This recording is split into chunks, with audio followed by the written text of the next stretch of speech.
विष्णू काशीमध्ये एक अत्यंत महत्वाचा घाट आहे, तो म्हणजे पंचगंगा घाट. बर. पंचगंगा घाटेवरती बिंदू माधवांचं मंदिर आहे. अच्छा. आणि या पंचगंगा म्हणजे 5 नद्या जिथे येऊन मिसळतात.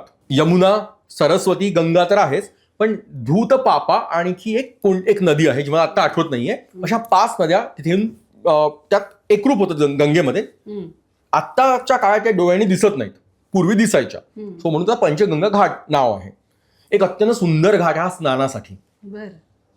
पुढे सांगणच मी की स्नानासाठी कोणतं घाट असावं, कुठल्या कुठल्या घाटांवरती करू शकतो आपण स्नान, कारण प्रत्येक घाटाचं महत्व वेगळं आहे. माधवांचे एकूण 5 मंदिर आहेत. एक बिंदू माधव वाराणसी, वेणी माधव प्रयागला, कारण त्रिवेणी संगम, सेतू माधव म्हणजे रामेश्वरमला, कारण सेतू तयार केला होता, सेतू माधव. चौथा म्हणजे कुंती माधव, पिठापुरमला आहे, कुंतीने स्थापन केलेलं विष्णूचं मंदिर. 5वं आहे सुंदर माधव, ते म्हणजे तिरुवनंतपुरमला. सो असे 5 माधवापैकी एक माधव म्हणजे बिंदू माधव काशी विश्वनाथांच्याच जवळ आहे, म्हणजे वाराणसीमध्ये आहे. एकेकाळी, आता मी चाललो होतो 2024चा मी एक अनुभव सांगतो, नावेदे चाललो होतो, एक प्रचंड टोले जंग अशी मशीद दिसली दगडी. त्याचं नाव होतं आलमगीर मशीद.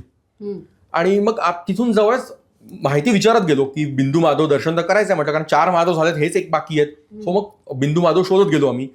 तिथे अशी माहिती मिळाली की मूळ मंदिर जे होतं, ते जे टोले जंग मशीद जिथे आहे दगडी, तिथे मूळ बिंदू माधवांचं मंदिर होतं. 17व्या शतकात 1600 काहीतरी औरंगजेबाने ते मंदिर पाडलं, त्याचा विध्वंस केला आणि तिथे एक मोठी मशीद बांधली, जी जबरदस्त जागा आहे, इतकी विशाल मशीद आहे ती. आणि आलमगीर म्हणायचे औरंगजेबाला, म्हणून त्याचं नाव आलमगीर मशीद आहे. त्याच्या जवळच छोटंसं एक बिंदू माधव मंदिर आहे. पण बिंदू माधव मंदिर तर नव्हतंच तेव्हा, त्यांनी मग ती शिळा विहिरीत टाकली वगैरे, असं ते एक कथा आहे त्याची.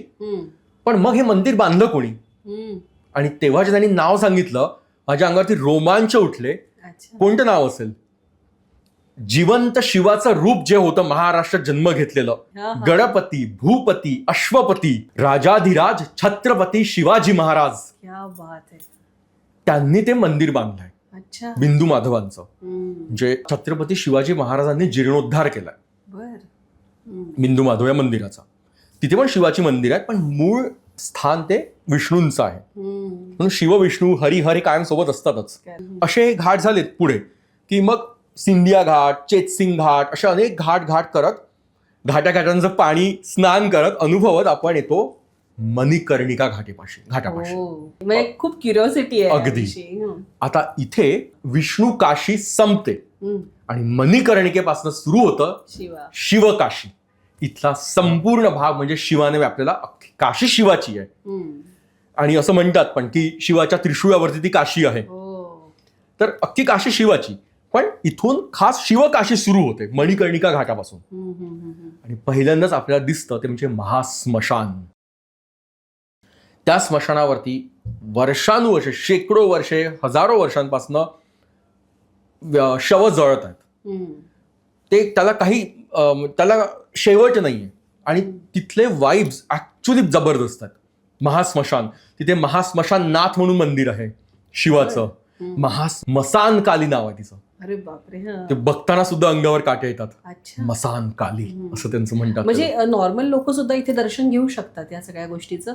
मृत्यूचा सोहळा होतो, मृत्यूची भीती हळूहळू संपून जाते जर तुम्ही काही तास जरी मणिकर्णिका घाटावर बसलात.